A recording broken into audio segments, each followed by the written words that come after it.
Have a look at the rest of the news for you this morning. Here's Charlotte. Steve, thanks very much. Good morning. The court system is to be overhauled after a majority of jurors admitted they were confused by the judge. A study for them. So we're not quite sure why the bird took a particular dislike to him, but he almost seemed to be enjoying it, actually, He was just bonkers, that man. We should try that with Lucy. We'll find a wildlife park and send her out there, I promise you that.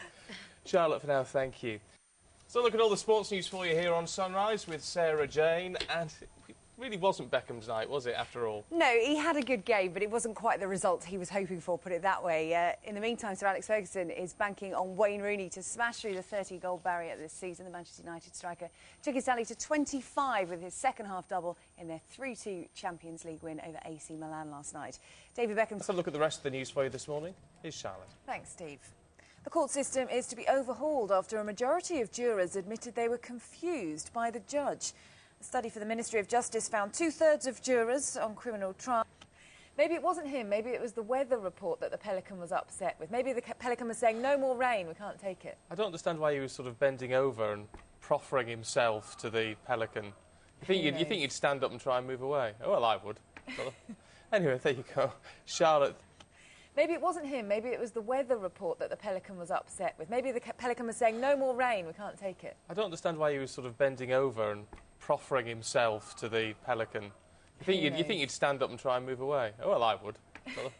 Anyway, there you go. Charlotte. Very good morning. You're watching Sky News Sunrise. Steve Dixon with you live through until 9 this morning. Still to come, we'll take you through the morning newspapers with Louisa Fletcher. For the rest of the news this morning, here's Charlotte. Thank you, Steve. The court system's to be overhauled after a majority of jurors admitted they were confused by the judge. A study for the Ministry of Justice found Charlotte, thank you. Let's have a look through the newspapers then. The journalist Louisa Fletcher. Do not discriminate against ethnic minority defendants.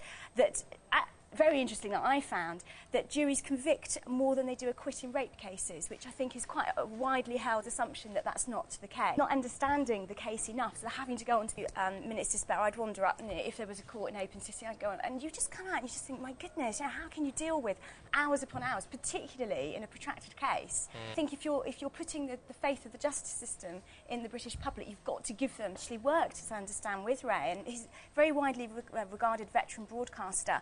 He's recently produced and written a documentary that was broadcast in the Midlands.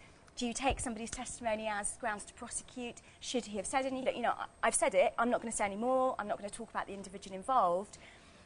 It's a tricky one, and I think both sides of the debate are going to take this as a, right, we call to arms. I mean, I think the interesting thing about this is, let's cheer ourselves up, though, with the sun. You can't go wrong, that man. And I actually don't normally find him that funny. Respected, but not that funny. But I think last night he was just the right man for the job. The way he handled some of the situations, and let's face it, there was some... I remember that.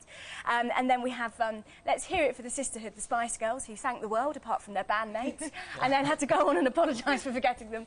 Oh, those people we couldn't have made it without. It was a bit of everything there. Polished performances all looking stunning.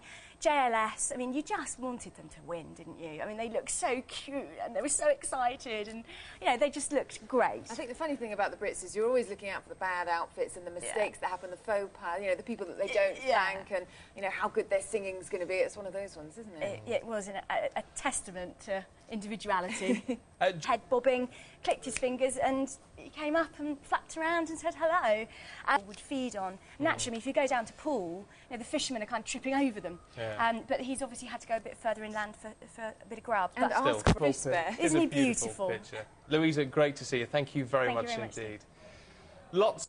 Well, let's talk to the NME's associate editor, Paul Stokes. Good to see you. Good morning. You were there last night, weren't you? I was. I went to see Kasabian play. Last night. I think it really does show where the music industry thinks. Well, let's find out what you've been saying this morning. What's on the email, Charlotte? Well, it's this controversy about the winter fuel payment, actually, that's got everyone going this morning, and expats receiving it. The expat community has been getting in touch in force.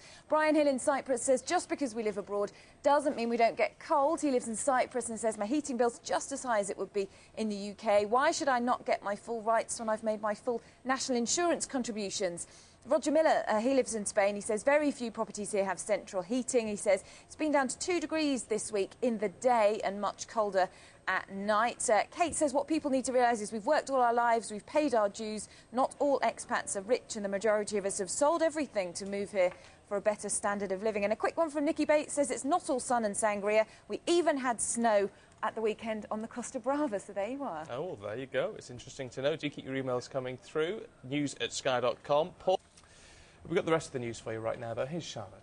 Thank you, Steve. The court system is to be overhauled after a majority of jurors admitted they were confused by the judge. A study for the Ministry of Defence found... There you go, Charlotte. Thank you. We'll see you later on. Let's find out what's happening with the sport in a couple of minutes. Sarah Jane? Yep, lots of football action coming up from last night, including how Lyon have a real advantage. All the sporting news for you here on Sunrise is Sarah Jane. Thanks very much, Steve. Sir Alex Ferguson is banking on Wayne Rooney to smash through the 30-goal barrier this season. Manchester United striker took his current tally to 25 with his second-half double in their 3-2 Champions League win over AC Milan last night. David Beckham... They'll fight back. Yeah, Murdoch said, hey, in every championship we tend to lose the first match, so... Cross, yeah, 8 more to go. Great stuff, Sarah Jane, thank you. Let's find out what's happening weather-wise today. Here with all the bad news, probably, is Lucy. Yeah, thanks for bigging me up, Steve. It's cold and it's wintry again. Look on the rest of the news this morning. Here's Charlotte. Thank you, Steve. The mother of a 3-year-old girl found dead in Birmingham has been charged with her murder. The child's body was found on... Charlotte, thank you. Let's just bring you some more. Well, joining us in the studio is Angie Greaves from Magic 105.4. Good to see you. Good to see you. It was quite an eclectic mix last night, wasn't it? It definitely was. I was sitting there... He played his part. I mean, Yes. what would expect, I guess. All the focus is this morning on Lady Gaga for those 3 awards and for that outfit. I mean, Definitely. do you think she'd... Ahead on this morning's live desk, the cost of cancer, why Britain lags behind Europe and how it's costing us tens of billions of pounds every year. Plus, we're innocent, the latest on the British passport holders being hunted by Dubai police over the assassination of a Hamas official. The live desk opens after the weather. The live desk opens now. A woman is charged.